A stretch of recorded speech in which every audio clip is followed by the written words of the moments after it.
Because you know now, there's this theory, any of you who keep up with modern cosmology and quantum theory have probably heard about the multiverse. That this may be only one of many alternate universes.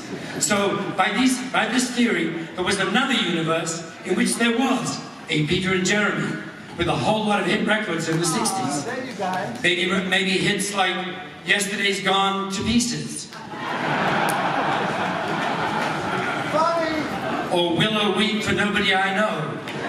There's plenty of chances for that. But in the meantime, back in this universe where we are here at the moment, we're going to bring you something that we've never done before. We've talked about this show in emails, by phone calls between the two of us extensively. We spent a week at my house in Malibu rehearsing it as carefully as we can.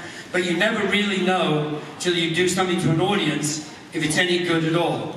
So we're relying on you to tell us if this show's any good, and we hope very much you enjoy it.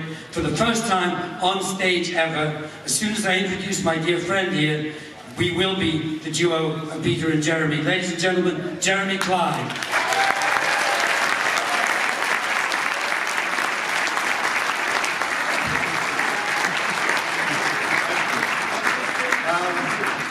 First thing I really have to address is, where is Chad?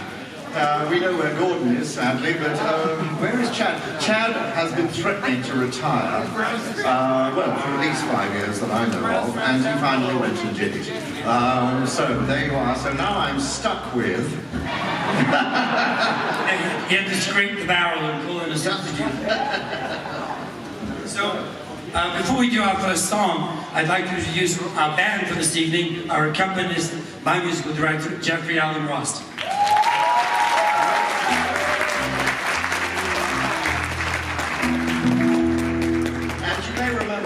There was a fashion for a while in the late 60s and 70s for super groups. Well, this is a super duo, okay? The first one, as far as we go. We thought we'd start with this song by somebody that we're all a fan of, and of course the Beatles were huge fans of, and that's the great Buddy Holly. Some of you probably know, Buddy Holly actually played a role in the Beatles' name. Because one of the reasons they considered insects, this is true, is because they loved the Crickets. They thought the Crickets was a cool band name, and that's where they came. Otherwise, they would never have thought about Beatles. And obviously, we all know McCartney was such a great fan of Buddy Holly. He bought his entire catalogue and made another few billion pounds. Anyway, so we love Buddy Holly. Okay, ready for it? Yes, I think so. 1, 2, 3, and...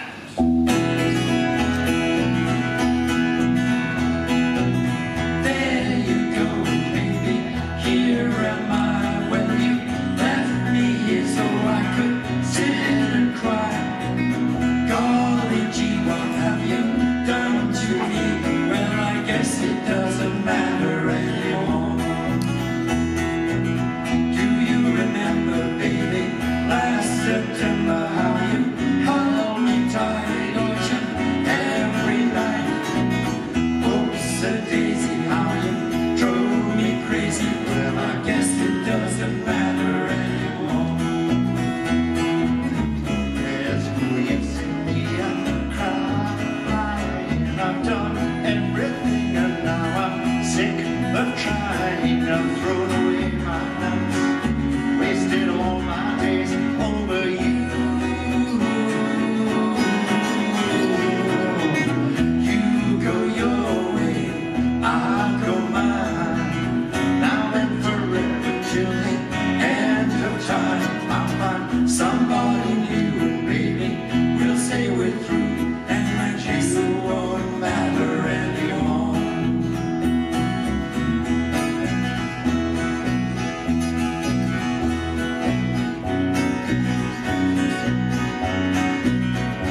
that's a song that I've loved kind of since the first time I heard it. And I actually made a record of that with Linda Ronstadt many years ago that was a hit, so it holds a special place in my heart. Linda being my favorite girl singer of all time. And yes, by all means. I confess, I originally assumed that Buddy had written it because it feels like a Buddy Holly song. But that was not actually the case. Does anyone here know who wrote it by any chance? Lots of people. What an incredibly well-informed audience. Much better informed than I didn't know that until we started rehearsal. And actually, I think the first 45 I bought was Diana by Paul Anka. So there you are. Now, the thing was back in the day, there were these two duos. And there was a great deal of confusion about that because you know, we arrived around the same time in America. We sounded vaguely similar.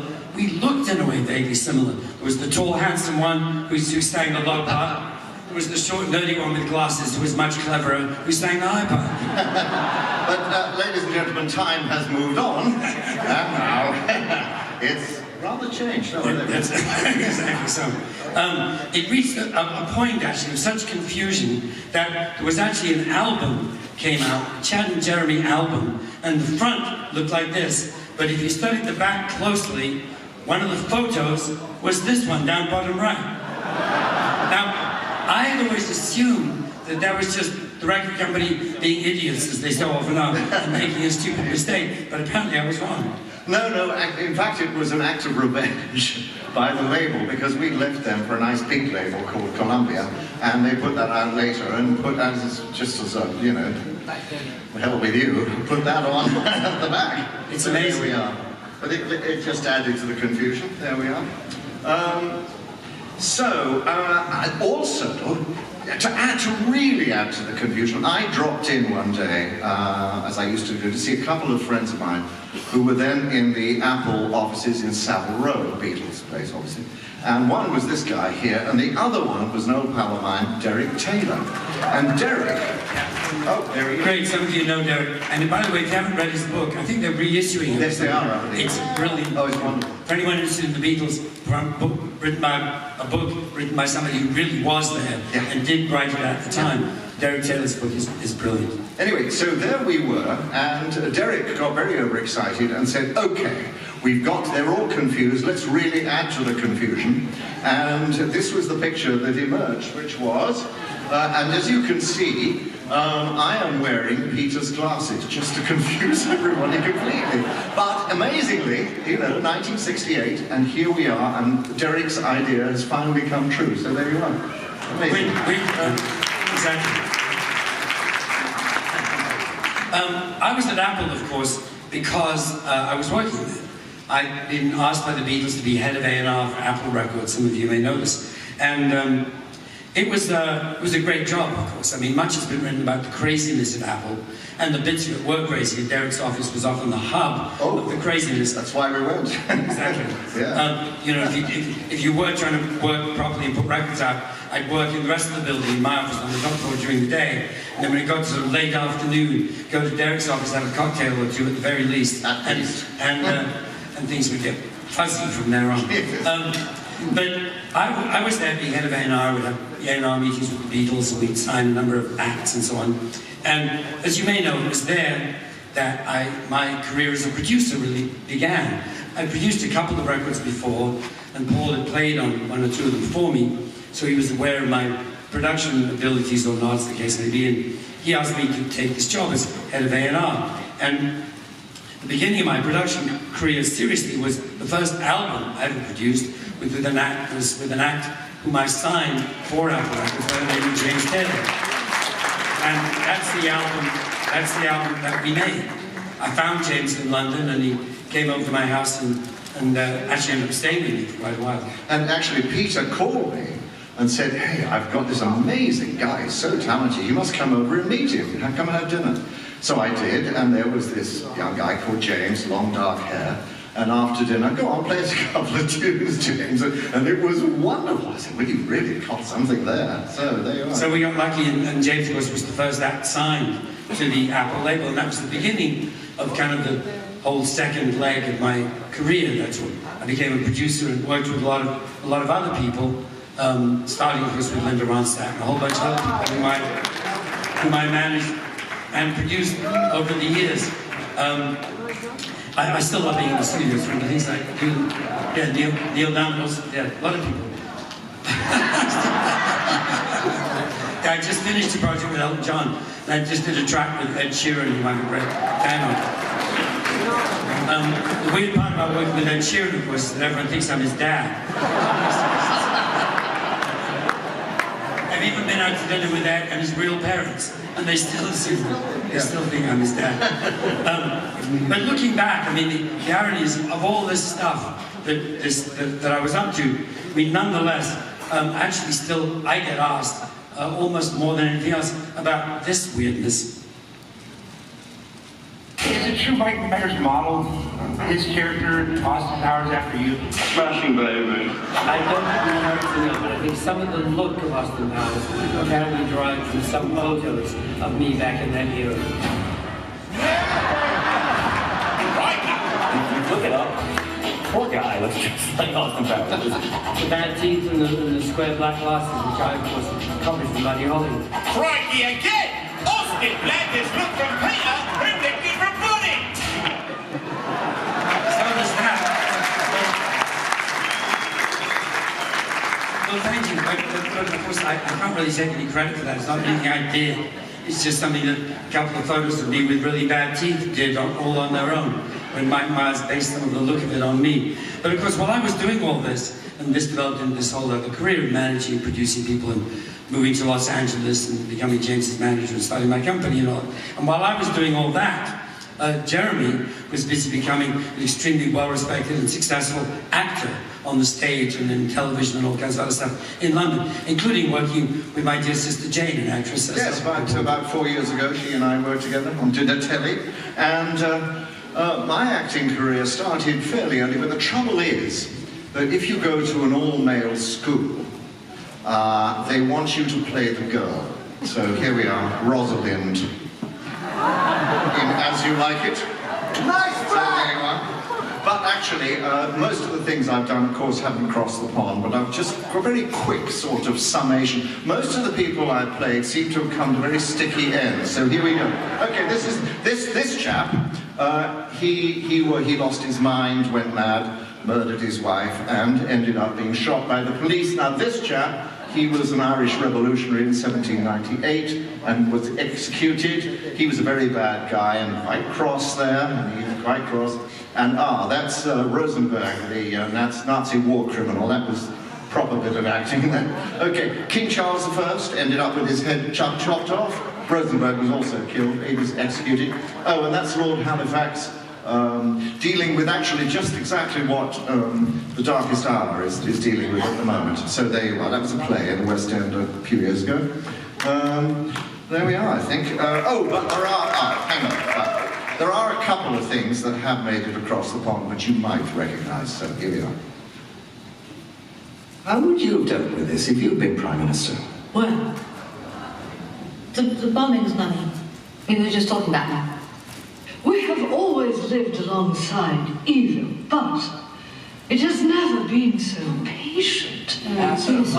Western civilization must root out this evil wherever it hides, or she risks defeat in a nuclear age unimaginable.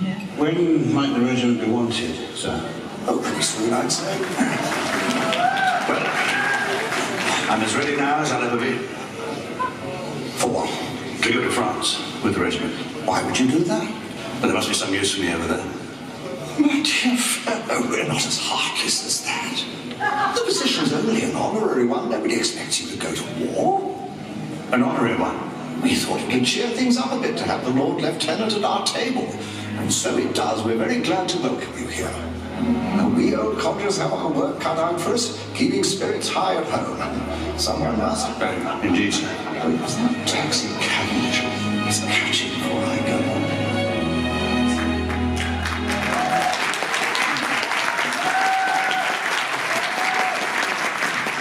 Now, I actually was the child actor as well, I have to say, in my defense. But my career did not continue as long as my sister Jane's or Jeremy's. And it sort of petered out. And it is possible, I suppose, that some of the explanation for that may be found in this one clip I will show you, which is the only thing that Jane and I ever did together. I'd done a couple of episodes of Robin and myself as Prince Arthur. King John, the sheriff, was trying to kill or capture Robin Hood, kept saving me. But eventually, after a couple of years after that was done, I came back. This time I was demoted to a peasant child. Jane and I were two peasant children making plotting a scheme to escape. And you'll see that the end of this may well contain Jane's explanation for my acting career having basically stopped. If you got down under the pit, I could go and tell him you'd fallen in. And when he came to get you out, perhaps I could push you in. No, you get out of here. No, you. I thought of it. No, I'd be frightened down there. Besides, boys can't act.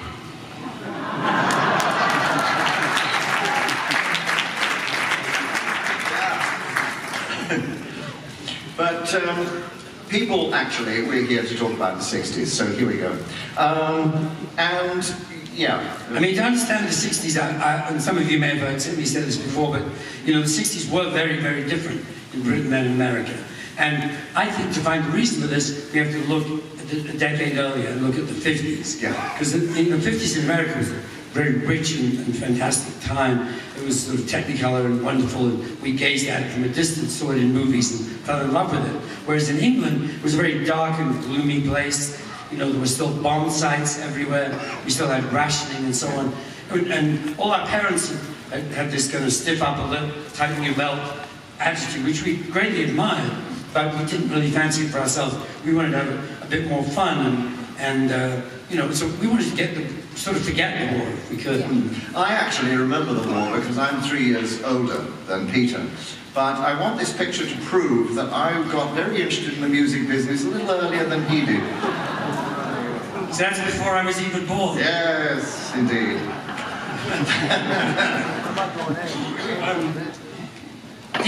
You know, even when the war was over, as I say, its evidence was everywhere. We started rationing, which ended in 1953. And in 1953, that was also when we crowned a beautiful new queen.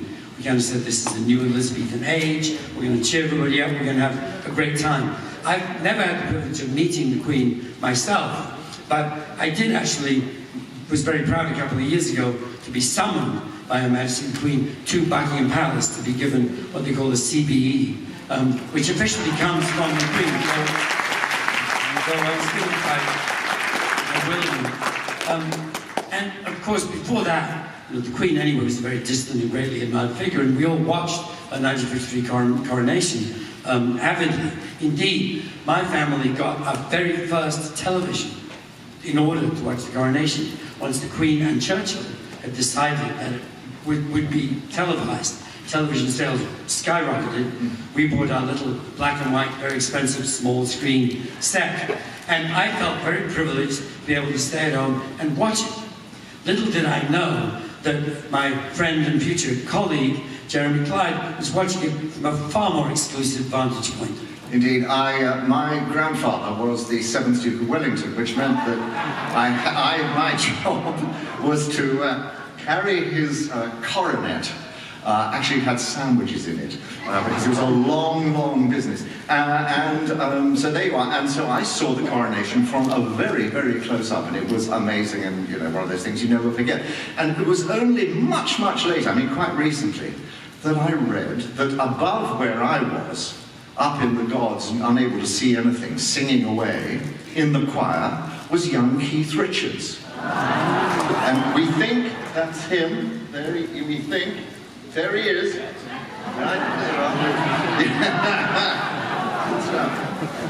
That, of course, was Keith, you know, before he discovered rock and roll and all it could do for you. And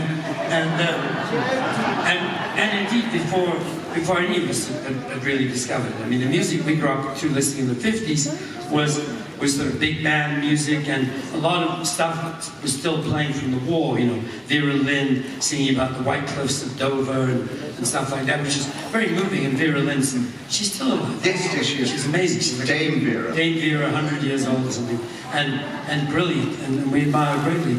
And also British music hall, which played a big role in everyone's lives. People like Flanagan and Allen. Now, I mentioned Flanagan and Allen only because of a curious coincidence, which is probably, you don't think you have any idea who Flanagan and Allen are, because they were big musical stars. But has anyone seen the movie Get Out? Yes. You remember that song, Run Rabbit Run, that's so scary, the beginning and the end? Yes. Run, rabbit, run, run, run. That's Flanagan and Allen. Little did you know. Neither are you in any way interested, but I thought I'd tell you anyway. I thought it was kind of cool. And not only Flanagan and Allen, but somebody who's a great hero of mine and of George Harrison's, who you might have heard of, is George Formby. George Formby was a great musical entertainer, great songwriter, and played one of our favorite instruments, and George Harrison's favorite instruments, the ukulele and the banjolele. So I actually have one song in the Peter and Gordon book that is very suited to the ukulele, being a music hall type song itself.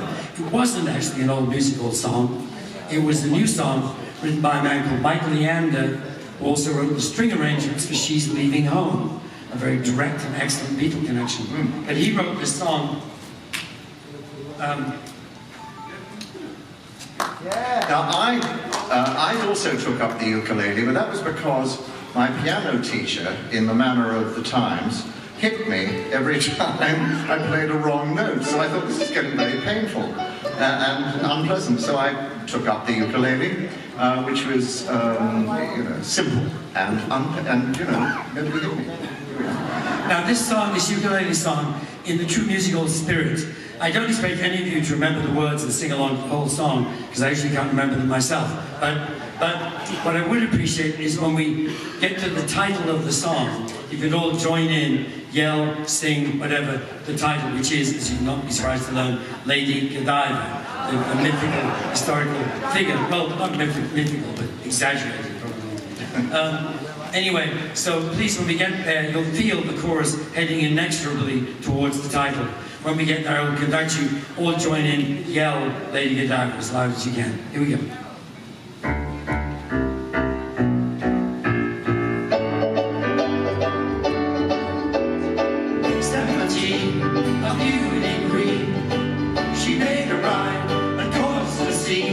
Town. Her long blonde hair hanging down around her knees, all the gaps of extremities, praying for a little breeze. Her long blonde hair falling down across her arms, hiding all the latest charms. Hey, here we go, please. Lady Godiva.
mean, despite all that kind of fun stuff, it's a very big influence on everybody, actually, Beatles, everybody. You know, music hall, lots of jokes. But actually, the big thing was rock and roll.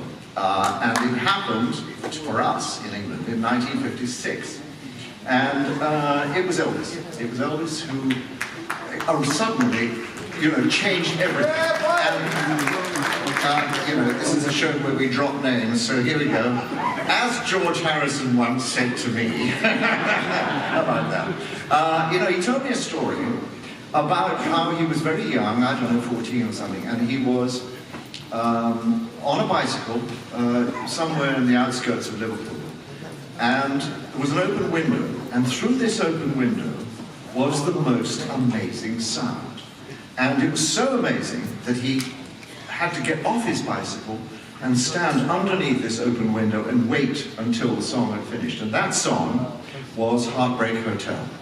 And that was the one that for all of us, I mean, we all literally got off our bicycles and it changed all our lives. I mean, just... Yeah, the first time I heard that record, I remember thinking what a great song it was, what a great vocal it was, what great reverb it was, the echo was amazing, everything about it knocked me out. And Gordon was a huge Elvis Presley fan too, as you can kind of tell by looking at him. He has that, you know, he's going for a bit of the Elvis look, and he was a big Elvis fan himself. But you covered an Elvis. We did. Gordon had this idea of doing a slowed down version of one of his favorite Elvis songs, which was All Shook Up. So we thought we'd maybe have a go at replicating it. So this is us doing Gordon's idea, a slowed down, slinky version of All Shook Up.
Your others were very heartfelt and beautiful. It was wonderful. Another great rock and roller who I was a huge fan of. I mean, he wasn't the legend and magic being that Elvis was, but he was really, really good and a great songwriter as well. Was the great Shannon. And we loved all the records he made as a rock god himself. And all the exactly. It's great when you write a song and one bar everyone knows what it is. That's brilliant. But he wrote some other songs that were less like that. The words in A minor and that kind of groove to them. And we were touring Australia one time with Del Shannon and another great English band, The Searchers. And Del had written a song that he thought would be right for The Searchers. And he played it to them out there on the road in Sydney or wherever we were. And unaccountably, to my mind, mistakenly, they turned it down. They didn't think it was right for them. They were very polite, but they said, thank you, no. I think they made a mistake because actually with their great jangly electric 12-string thing they do, they could have made a very good record of it. But they didn't. So when he came out of their dressing room, we'd overheard all this. And Gordon and I said, excuse us, Mr. Shannon, sir, but that's a really good song. Would you mind if we learned it? And he said, no, that would be fine. So we worked on it for a bit and came back to him 2 days later on the road and said, we worked up a version, we'd really like to record it. Please don't give it to anyone else. This, by the way, that's it. And there's Del with Gordon and I. That was out on the road. And that's when I took Del in the hotel lobby in Sydney. He was a very cool guy. So Gordon and I said, please hold the song. When we get back to London, we're going to make a record of it. And he said, great. And he told his publisher not to give it to anybody else. We went back to London, we recorded it, turned out to be a big hit. And actually, it's one of the Peter Gordon records I really like. I mean, to be entirely honest, if I'm driving by myself in my Mini up Pacific Coast Highway, and this one comes on the 60s on 6 station on Sirius XM, this is the one where I reach down and turn it up and go, ooh, it's me. Confessions of a solo driver. But it's true, I'm afraid. But anyway, so we thought we'd have a go at this one. The Peter Gordon record is probably my favorite and a really cool song written by Del Shannon, I Go to Pieces.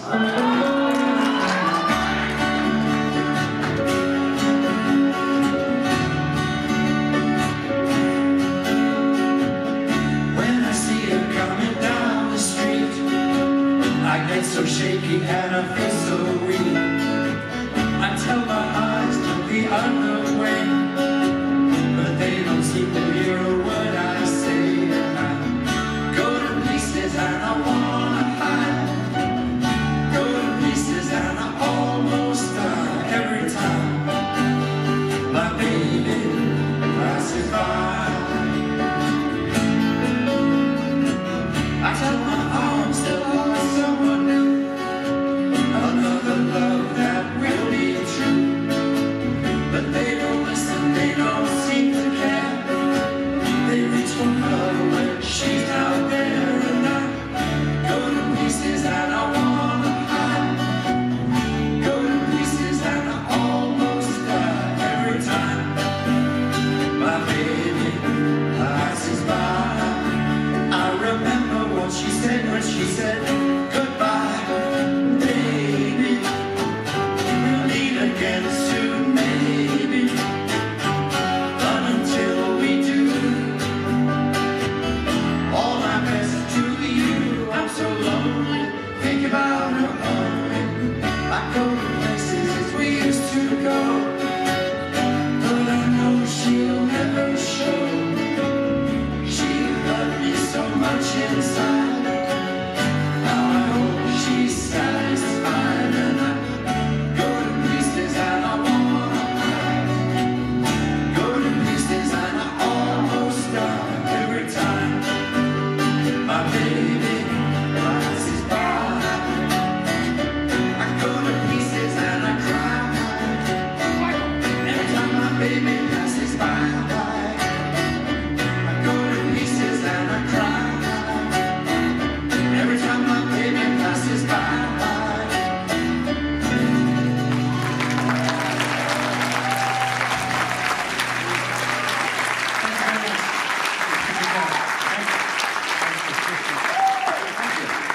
Actually, in the 50s, and there was, so rock and roll arrives in England. And also another strange thing which was called Skiffle. And Skiffle was basically a lot of people just going and with a sort of washboard bass and, you know, thingamay, what do they call it? No, washboard and a teacher's bass. Thank you, that's it. The washboard bass hasn't been invented yet. There is a reason you are a producer. Yeah, and there was a song that Chad and I found, which had been recorded by a Skiffle group called the Vipers. And so we used to do that, and it was later, we found out, much later, 1999, we found out that a young chap called Paul McCartney had obviously been listening to the Vipers as well, because he covered it as well on his 1999 album, which was called Round Table Round, thank you. So he went. Now we did it, however. Did anybody who see the Dick Van Dyke Show? Yeah. You played the Raincoats? Okay, so we did it on the Dick Van Dyke Show, as proof is about to arrive. Come on, boys, do no other baby. 1, 2, 3, 4. He usually comes in about 13. 7, 8, 9, 10, 11. Here he comes. 12, 13.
We had a hit with this thing called A Summer Song, which was which Chad wrote the bridge of, and was tucked away on the first album, on the Yesterday's Gone album. And we thought it was just a little soft, you know, nice throwaway track. And we had no idea that it was going to become a sort of anthem for summer. And after that, of course, record companies, being what they are, were desperate to repeat it.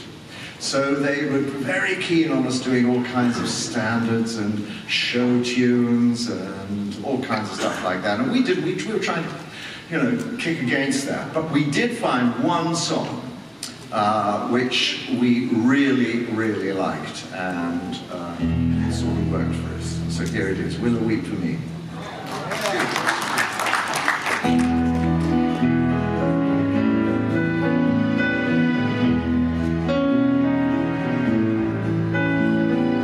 Willow, weep for me.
I didn't know who wrote that song. I knew it was kind of a classic oldie, and I knew I liked it.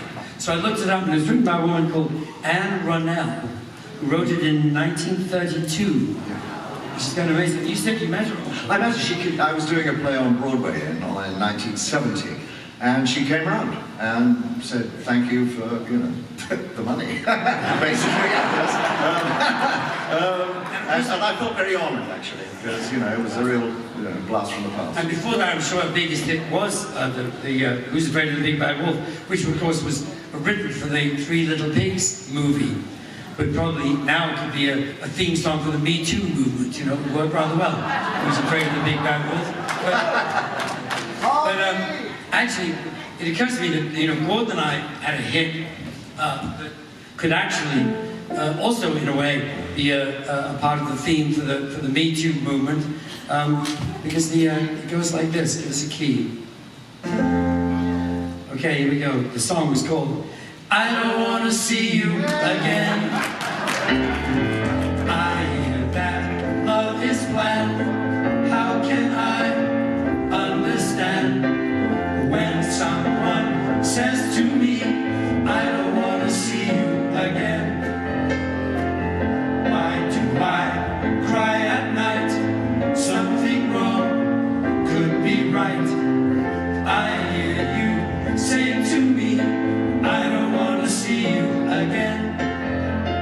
As you turned your back on me, you in the light of day. I didn't have to play and be in broken hearted. I had laid along after love's been and gone. I'll still hear someone say, I don't want to see you again. Take it slow.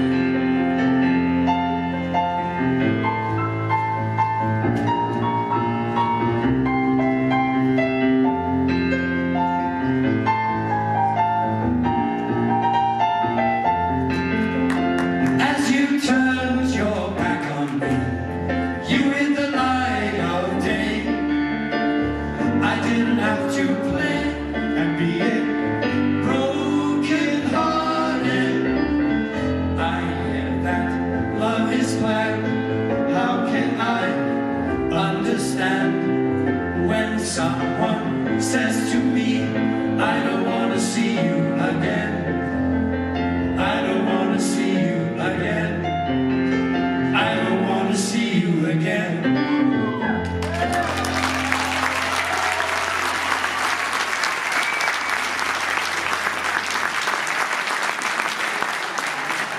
That was a Paul McCartney song that he wrote for us a little later on in our career.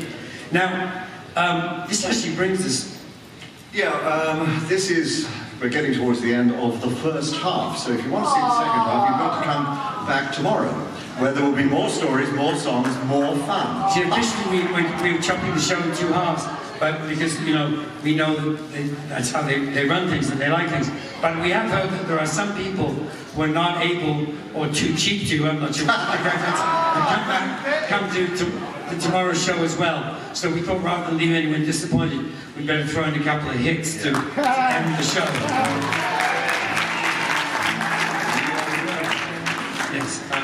Okay. So, this is the song. This was the little song that could. The one that turned into the summer anthem, which Shad wrote the bridge of, and here we are. So, in a moment, by the way, we were on, neither of us knew what the other was going to wear, by the way. So we came out of our respective hotel rooms, met in the corridor, looked at each other's jackets, and went jungle. I've got sort of leopards, and he's got, what am I? Tiger? No. You're a tiger, I'm leopard. That's it. Two cool cats.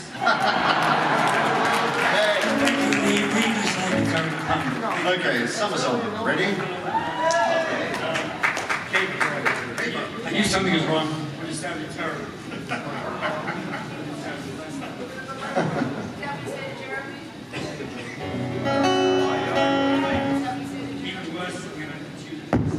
Okay. What else can I think to say about life, really? Well, when you come, if you come back tomorrow, did any of you see us on Batman? Yeah. Yes, the Catwoman stole our voices. Do you know, she called, we were doing a signing, it's a true story, the other day, 2 years ago when Chad and I were still working together. And, you know, it's not something you expect. We were signing away, and somebody arrives with a mobile telephone and hands it to me and says, "It's Julie Newmar." I said, "No, come on, don't be ridiculous." And it was. And I said, "Call to apologise, huh?" Yeah. She was very sweet. Anyway, there you are. Ready now? Yep. Jolly good. 1, 2, 3,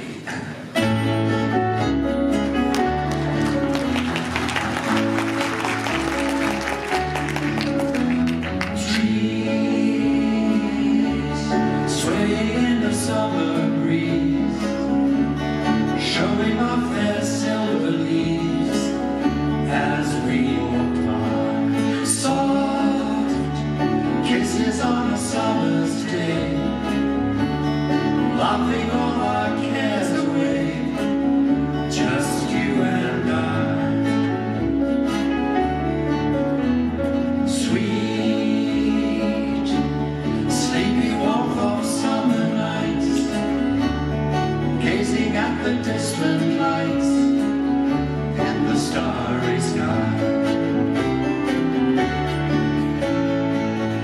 They say that all good things must end someday.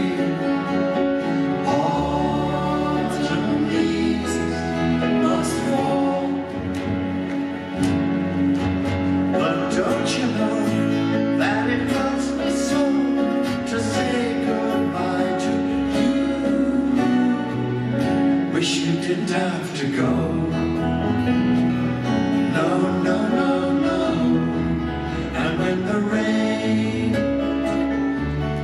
beats against my window pane, I'll think of summer days again and dream of you.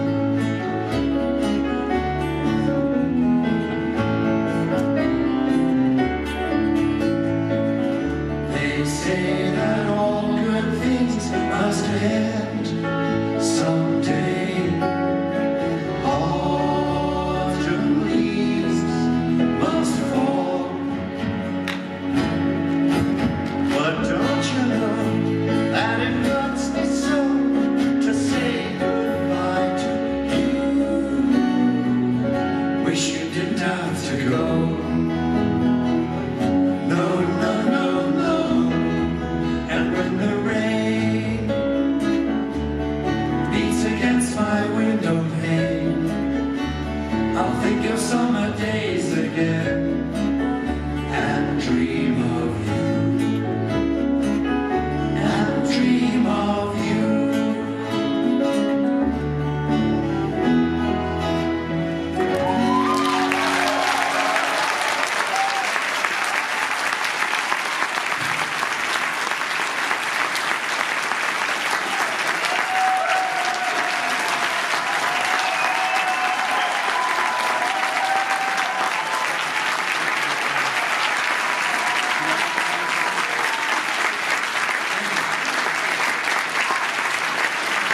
Thank you very much. You're right. You're an amazing audience. It's been so much fun. So thanks for putting up with our very first night. Because however much you practice, as I say, once you get out in front of a real audience, there's a little extra terror. Oh, I should say so. But thank you very much. You have to remember, we've never actually sung together in public before in our entire lives. No, not true. So it's been fun.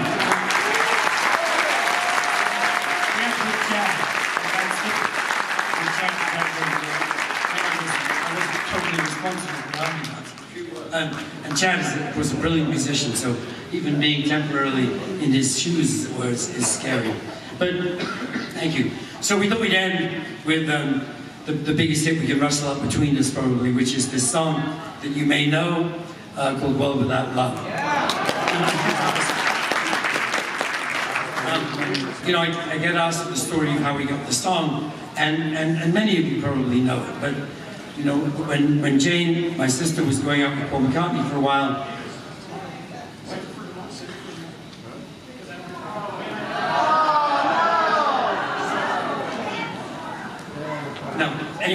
when Jane was going in with Paul, they, you know, he was hanging around our house a lot and ended up being invited by our parents to come stay in the guest room in our house. So he and I were neighbors on the top floor of our house for a couple of years. And one of the advantages of that was that I got to hear certain songs as he was writing them. And this one song particularly took my fancy. I asked Paul about it, and he explained that it actually was a song they were not going to finish because John didn't like it. I think John thought it was too wimpy. I've actually read in one of the books that apparently John would interrupt Paul when he tried to sing the song. The first line is, "Please lock me away." And John would go, "Okay, I will, the song's over." Which I didn't witness, but it sounds like the John we knew. So the song was abandoned, and when Gordon and I got a record deal, we picked it up with great delight and recorded it. And of course, it became a huge hit and changed my life forever. So we're going to end our show with this song to which I owe a great deal. And so I'd like to... I actually ran into Paul about 5 years ago at the Grammys, and it was the 50th anniversary of not only the Beatles, but being #1, but well, without that being #1. So I took the occasion to say, if I forgot to thank you at any point in the last 50 years, thank you very much for this excellent song, without which none of us would be sitting here at the Grammys. So we're going to end. Please do join in and sing. As I said, it's been 54 years or something since this record was #1. So in case you don't immediately remember all the lyrics, we do have a cheat sheet. So I encourage you all to join in and sing as vigorously as you can as we end our evening with the Peter and Jeremy version of World Without Love. 2, 3, 4. Please lock me away and don't... Oh, sorry, I just thought of one other thing. Forgive me if I do this. I have an idea, and we're going to do the whole song. When we get to the last verse, you are such a great audience, such good singers, we're going to give that last verse completely to you. So consider the first couple of verses as practice. When we get to the end, I want you, maybe you can even stand up if you like when we get to the last verse. Sing with all the gusto you can, and end our show on a choral note. Here we go, 2, 3, 4.